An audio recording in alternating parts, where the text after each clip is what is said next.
Thank you all for braving the torrential weather, and in my case, First Great Western. It's good to be here.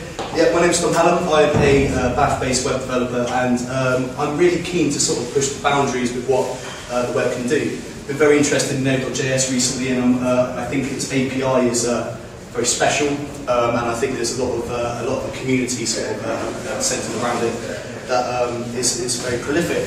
So what I'm going to be talking to you about tonight is a brief look at object detection. I actually understand that a few of you in this audience probably know object detection. Hello guys. Come in. Come on, guys. Yes. Good.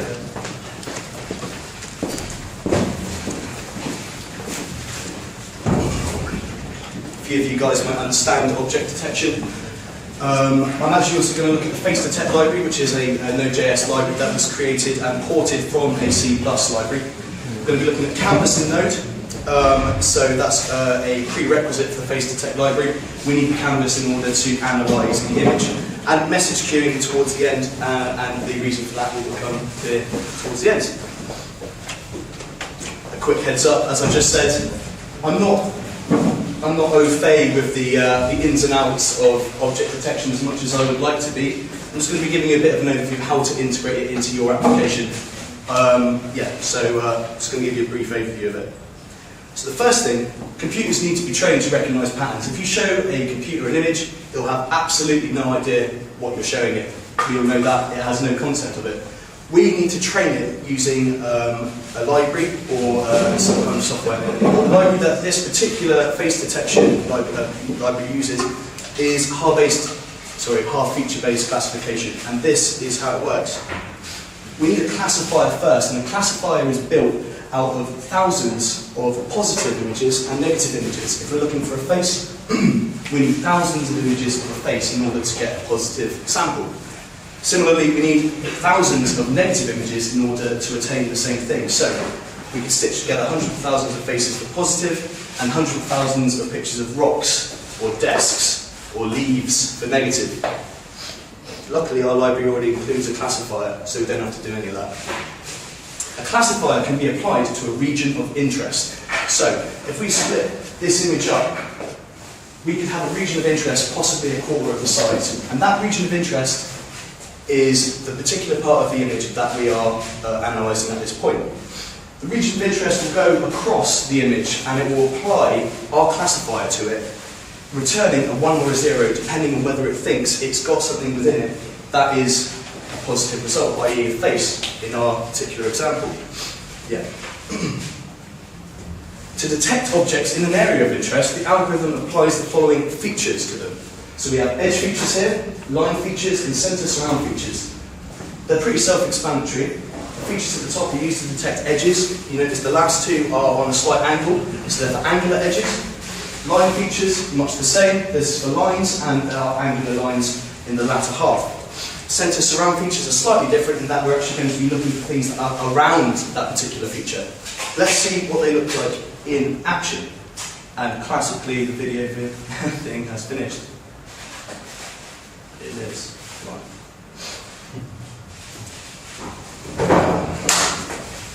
This is why you shouldn't put live videos into your presentation. Because look at that buffering. That is slow.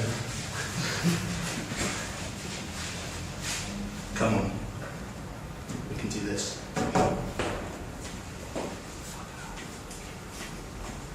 There we go, look at that. Right. You can see the region of interest is moving across this image. It's actually been slowed down quite significantly so you can actually see what's happening.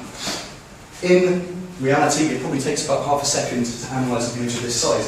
So you can see the features being applied to this region of interest. The software is scanning and look, right. It's got over this face. It's seen a part of the face that it might have seen before. In the classifier, it's probably seen maybe that sort of cheap kind of outline. You can see it's getting excited. That first line represents a face that it thinks it's seen, but with not that much confidence. It's going to carry on. You can see it's actually outlined 2 or 3 others, and it's going to carry on. What we want is a face that is confidently a face. As I say, this takes seconds, but it's going to slow down. So you can see the software concentrating on the eyes and the nose and the mouth in order to zero in those x and y coordinates. Stop this video, you get the idea?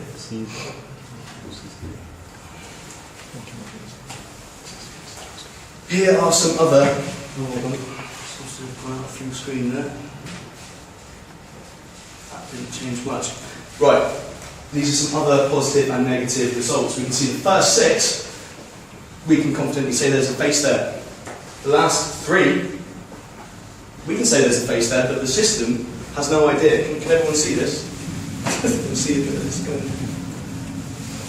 Last 3, we can see as faces, but the system cannot analyse them because someone's gone and messed their hair up a bit.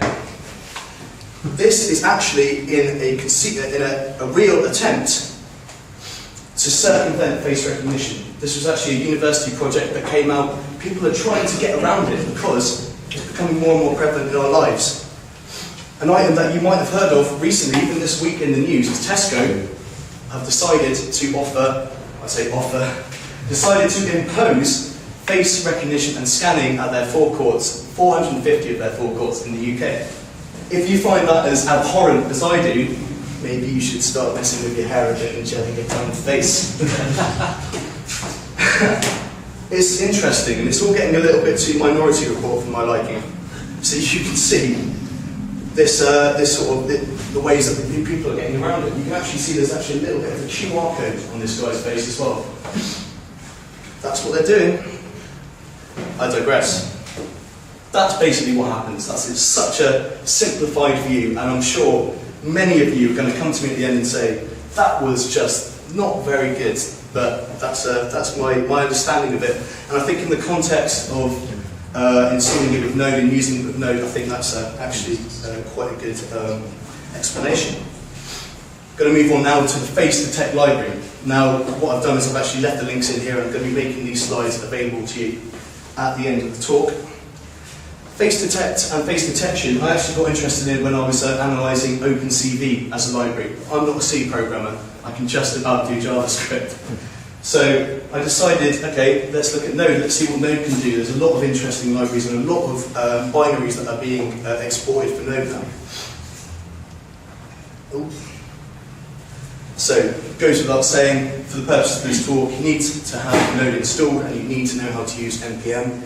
They're both available using NPM, which is the Node Package Manager. What I'm going to do is I'm going to show you an example of something that I've done using this library. This is called, right, so anyone will do it.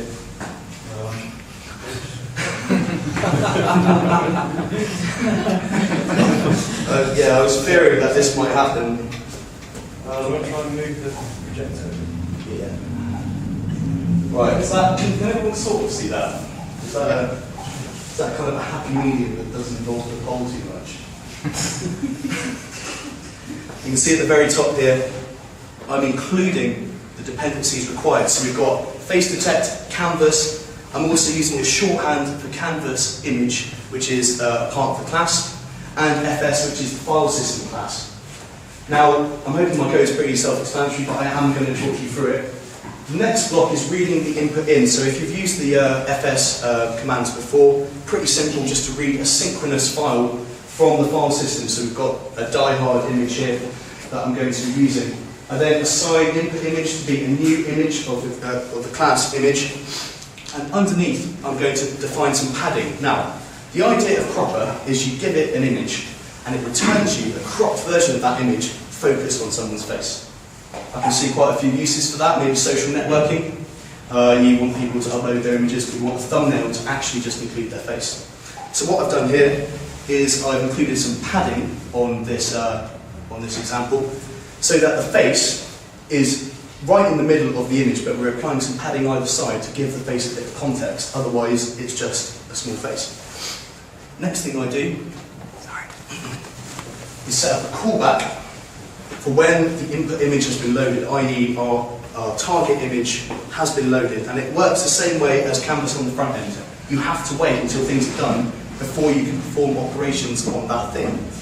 So inside, what I do is I create a new canvas of the input image width and height.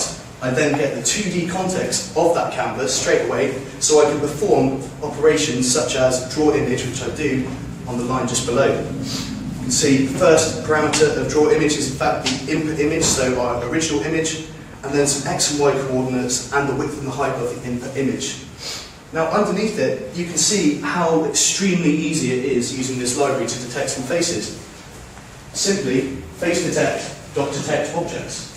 You give it the canvas that you've splashed your image on, you give it an interval, which is the number of passes the library will make in order to make a positive result, and min neighbours. Now if you remember from the video before, the thin lines are what we call neighbours.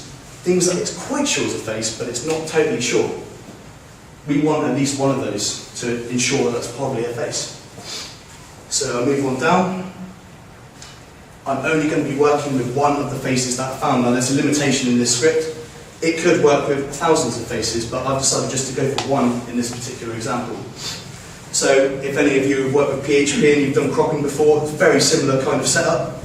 You set up a new canvas, you get its context, and you draw the image on, but you position it relative to the face and the padding. Of course, we need to keep the same input image width and height as we did from the first one in order to fit it in the box. We then simply write the file, and there's a little bit of error checking at the bottom here. Now all of this code is available on my GitHub, so if you're interested in trying it out, then by all means get hold of it. It's there for you. So what we did, we start with Mr. Bruce Willis here, and oh, look at that, SSH woes. You're going to get a brief look into my password management solution now. It is very secure, as you can see, because I'm willing to show it to a group of 60 people. I'm going to run the script now. Simple as going into your terminal, obviously node's installed, run cropper.js. Right, loads the image, sets up a canvas for the image.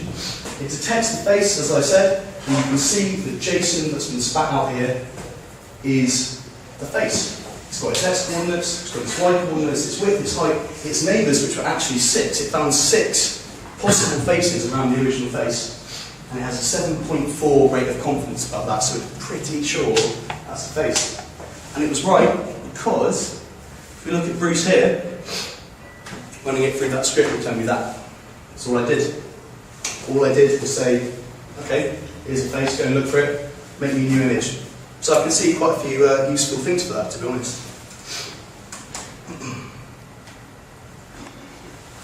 The next part of the talk, I'm going to come back to more face detection in a second. It's about queue management and queuing within an application. Now, I've worked with code before that does a lot of its work on the main thread. So we upload an image, we crop it, and we resize it, and that's very, very processor intensive. It's bad practice, and it makes the user think, this is really slow and this is bad.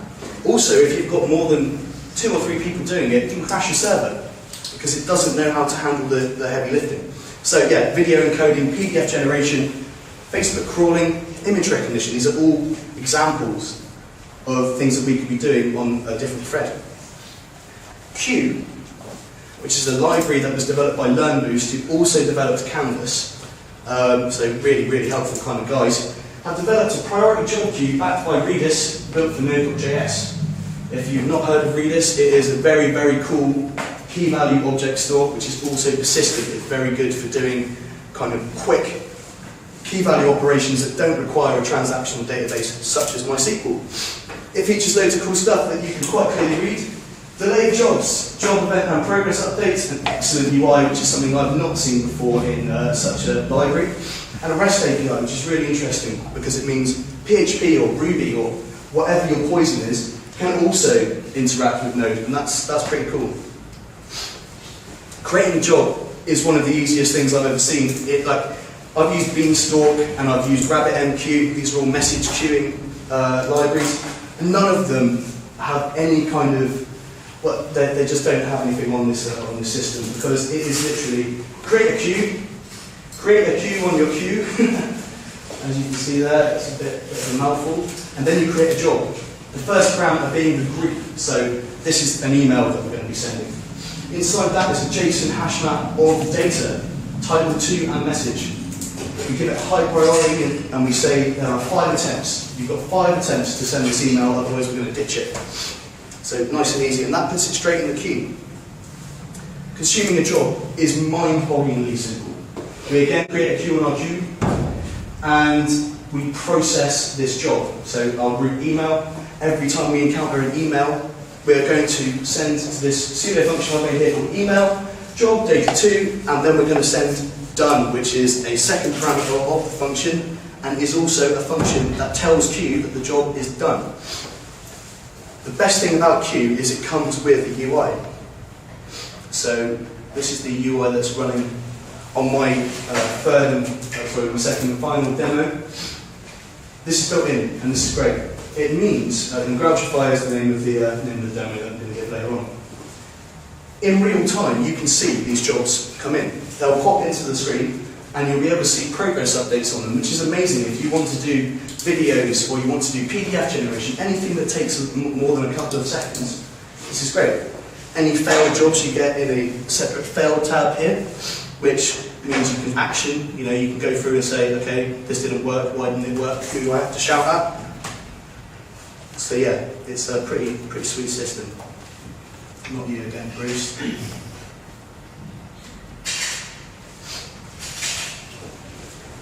This kind of goes over what I said before, but it actually does take a little bit of thinking, deciding what can I put in the queue, what can I offload from the main thread. If you thought about it in a lot of applications you've ever made, you could probably do it. And it means it's going to be quicker. It means people are going to think, hey, this is a good application, this is good, I'm enjoying it. I don't know whether there's any signal in this dungeon. Do people have signal? Is that by and large? It's kind of a 3G. Sorry? There's a bit of 3G. Right, okay, a bit of a resounding. Okay, well, Grouch Fi is something I've built. Those of you that do have 3G, and those of you that do have Twitter, can you raise your hand? Do you have Twitter users here? Come on, Twitter. Yeah? Okay. What I want you to do is I want you to take a selfie of yourself. This is selfie time, people. I want you to take a photo of yourself. Have you ever done it before? It's a great thing to do. I want you to take a selfie of yourself, and I want you to get your entire face in the image. Look at this, here we go. And I want you to send it to Grouch Fi. I want you to send it to Grouch Fi, and I want you to see what happens. So at Grouch Fi, please.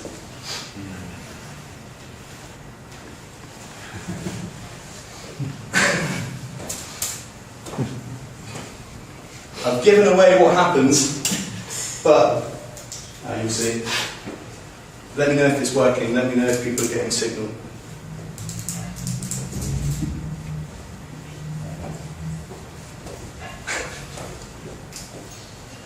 Come on.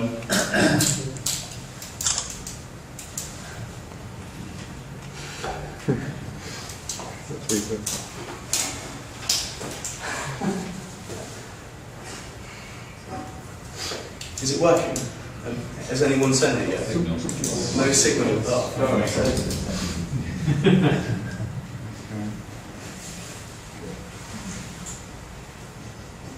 right. Okay. Well, I was fearing that this would happen. You can see what Grouch Fi does. It takes your photo and it puts some hilarious Grouch glasses in it. I would love to be able to show all of you guys with hilarious Grouch glasses on your face, but unfortunately... There's one on the way. Oh, right, okay. It's good. Jump outside. Oh, hey, it got it just right at the back. That is something that has happened. We've had Grouch Fi glasses appear on windows where no one was there. Oh, yes! Grouch Fi also compensates for how close you are to the camera, so it figures out how wide or how big your face is. We got any more? Anyone?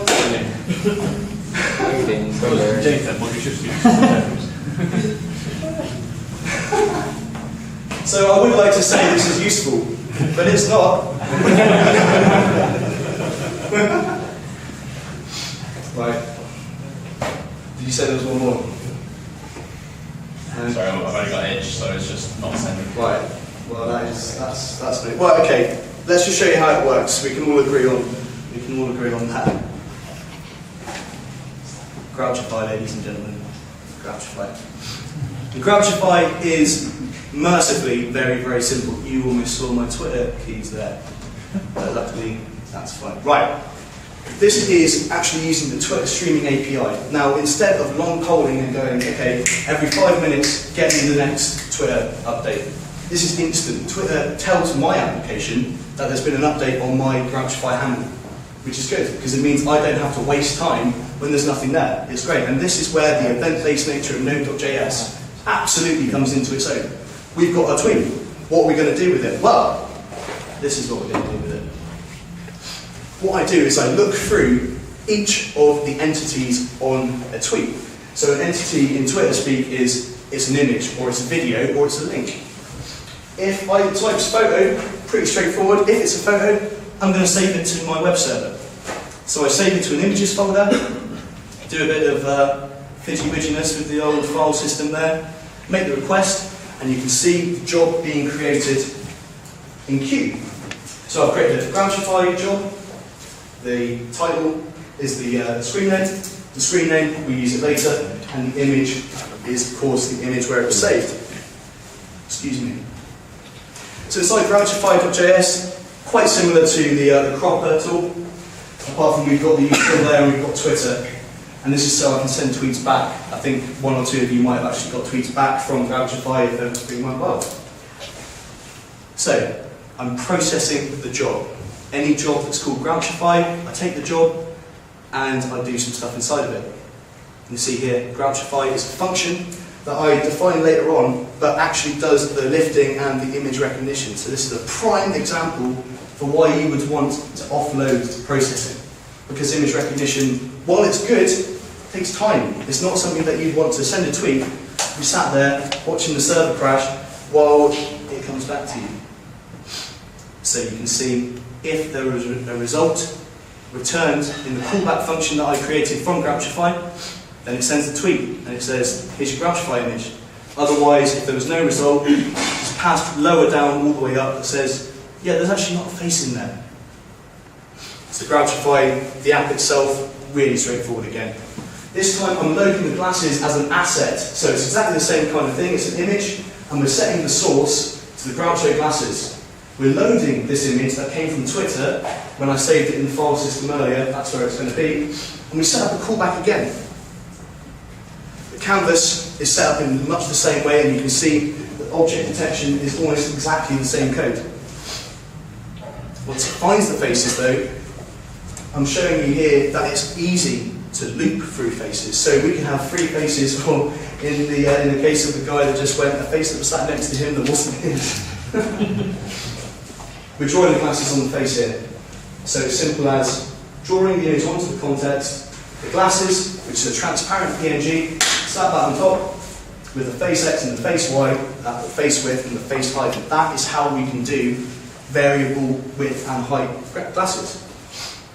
Again, we're creating the right stream, creating a ping stream, we're saving it, and then we're calling a callback here that basically says to the very top, did this work or did this not work? Here it is. We set the input source and the program starts off. Now the thing with Q is you can actually leave it just going. I've got it running through forever. If any of you have used Node before, you'll realise forever is an extremely important tool to you. It will keep something running throughout. You don't have to have an interactive session with it to keep it going. And that's the glory of it. Right. You know what? Just kind of bash through this talk. Grouchify. There you go.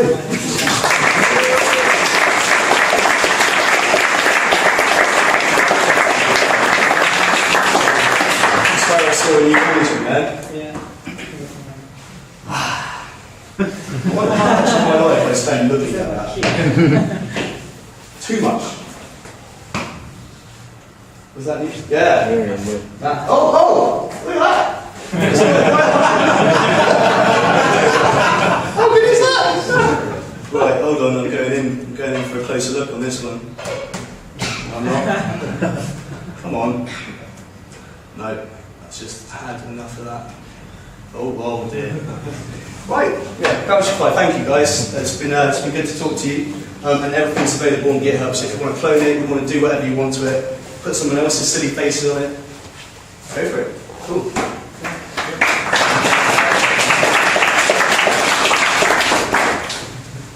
That's it. Does anyone have any questions for Tom?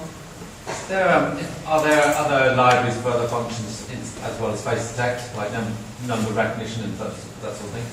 You can train the algorithm to recognise anything, not just the face. Face seems a very convenient thing to do because everyone kind of thinks, face. You can do it with bananas, you can do it with numbers, and you can do a basis of optical character recognition on there.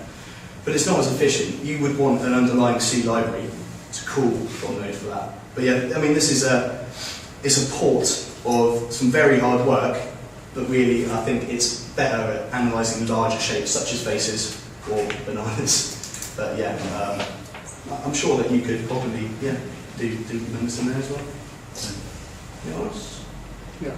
I suppose the face recognition library being ported to JavaScript. Yes. So using that compiler. Yes. So I believe what they did is they ported the cascades to JSON. So it is a JSON object, and then I think it was a port of OpenCV. If you've heard of the library. Yeah. So they've done that, but it is a bit cut down. It's not as efficient because it's in JavaScript. But yeah, I think that's the sort of Because case. there's the compiler thing, isn't it? I think it's called Nscript, which I've heard of it. translates C++ programs into JavaScript. Right. Well, it probably was a I straight think copy. it's in this library running in the browser as well. Yes, no, and that's the other thing I did actually neglect to mention. Thank you for mentioning that. This is totally possible to run in JavaScript on the front end. You can use get user media, which is one of the new WebKit APIs, for live streaming of a webcam or a video. I actually have an example of that running online if you want to see it. By all means, please. Sure. What do you use? It's using CCP, but it's just a straight A compiled version, like that general Let's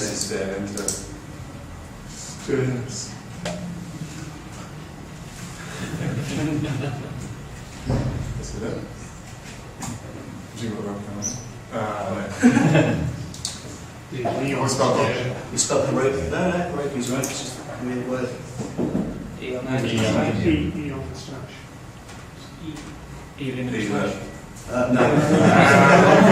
C-H-E.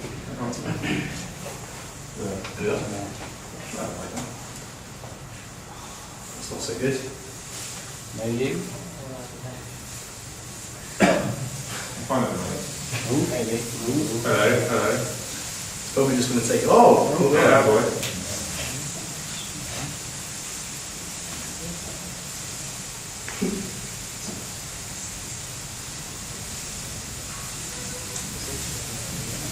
good. Right, this is oh. Yes.